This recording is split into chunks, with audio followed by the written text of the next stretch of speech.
కేంద్ర బడ్జెట్ను నిరసిస్తూ విశాఖలో సిపిఎం నేతలు భారీ ర్యాలీ చేపట్టారు. విశాఖ స్టీల్ ప్లాంట్ ప్రైవేటీకరణకు వ్యతిరేకంగా కేంద్ర ప్రభుత్వం ప్రకటన చేయాలని డిమాండ్ చేస్తున్నారు. అలాగే విభజన హామీలన్నింటినీ అమలు చేయాలని కోరుతున్నారు. అమరావతికి అప్పు కాకుండా గ్రాంట్స్ ఇవ్వాలని నినాదాలు చేశారు. మరింత సమాచారం మా ప్రతినిధి నాయుడు అందిస్తారు.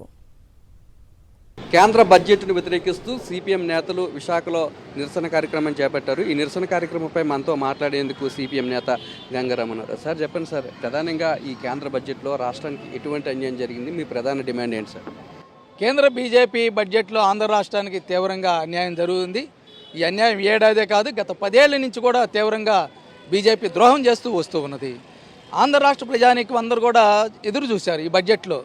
ఎందుకంటే చంద్రబాబు నాయుడు గారు, పవన్ కళ్యాణ్ గారు బీజేపీకి మద్దతు ఇస్తున్నారు కాబట్టి వాళ్ళు కూడా విశాఖపట్నం స్టీల్ ప్లాంట్ని కాపాడుతామని వాగ్దానం చేశారు విశాఖపట్నంలో. అందువలన ఈ బడ్జెట్లో నిర్మలా సీతారామన్ గారు విశాఖపట్నం స్టీల్ ప్లాంట్ని మేము ప్రైవేటీకరణ నుంచి మేము ఉపసంహరించుకుంటూ దీన్ని శైలిలో కలుపుతారనేటువంటి అందరూ ఆశించారు. ఆ ప్రకటన పార్లమెంట్లో బడ్జెట్ సెషన్లో ప్రకటన చేస్తారనేది. వర్కింగ్ క్యాపిటల్గా కనీసం 5,000 కోట్ల రూపాయలైనా ప్రకటిస్తామన్నారు. కానీ ఈ రెండు ఏది జరగలేదు. కనీసం ఈ విశాఖపట్నం స్టీల్ ప్లాంట్ని ప్రభుత్వ రంగంలోనే కొనసాగిస్తామనే మాట కూడా మాట్లాడకపోవటం అనేది ఆంధ్ర రాష్ట్ర ప్రజానీకాన్ని తీవ్రంగా నిరాశపరిచింది అనేటువంటిది మేము భావిస్తూ ఉన్నాం.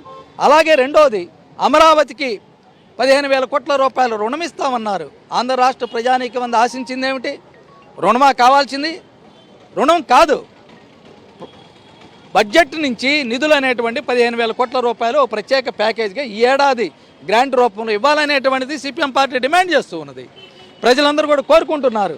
రేపు ఈ 15,000 కోట్ల రూపాయలు ప్రపంచ బ్యాంకు లేకపోతే ఆసియా బ్యాంకు నుంచి అప్పు తీసుకొచ్చేసి అనేకమైనటువంటి ప్రపంచ బ్యాంకు షరతులు ఆంధ్ర రాష్ట్ర ప్రజానీకం మీద రుద్దితే తీవ్రమైనటువంటి ముప్పు అనేటువంటి ఆంధ్ర రాష్ట్రానికి ఈరోజు పొంచి ఉందనేటువంటిది సిపిఎం పార్టీ భావిస్తుంది. విశాఖపట్నం కానీ విజయవాడకి కానీ మెట్రో రైలుకి ₹1 కూడా నిధులు కేటాయించకపోవడం కూడా చాలా దుర్మార్గమైనటువంటిది. అంటే విభజన హామీ చట్టంలో పేర్కొన్నటువంటి అంశాలను కూడా ఈరోజు కేంద్రంలో ఉన్నటువంటి బీజేపీ ప్రభుత్వం ₹1 కూడా కేటాయించకుండా నిర్లక్ష్యం చేస్తుంది.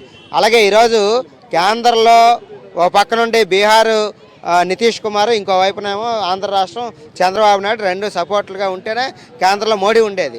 కానీ బీహార్కి నిధులు కేటాయించారు, బీహార్కి ప్రత్యేక హోదా వస్తుంది, కానీ ఆంధ్ర రాష్ట్రానికి ఎందుకు మీరు అడగరని చెప్పి మేము అడుగుతా ఉన్నాం. విశాఖ స్టీల్ ప్లాంట్ ప్రైవేటీకరణపై ఒక స్పష్టమైన ప్రకటన చేయాలని డిమాండ్ చేస్తున్నారు. అలాగే అమరావతికి సంబంధించి కానీ లేదంటే విభజన హామీలు ఏమైతే ఉన్నాయో వాటన్నింటినీ కూడా అమలు చేయడంలో కేంద్ర ప్రభుత్వం పూర్తిగా విఫలమైందని ఇక్కడ ఉన్న సిపిఎం నేతలంతా మండిపడుతున్నారు. కెమెరామెన్ అప్పలరాజుతో నాయుడు, విశాఖపట్నం నుంచి.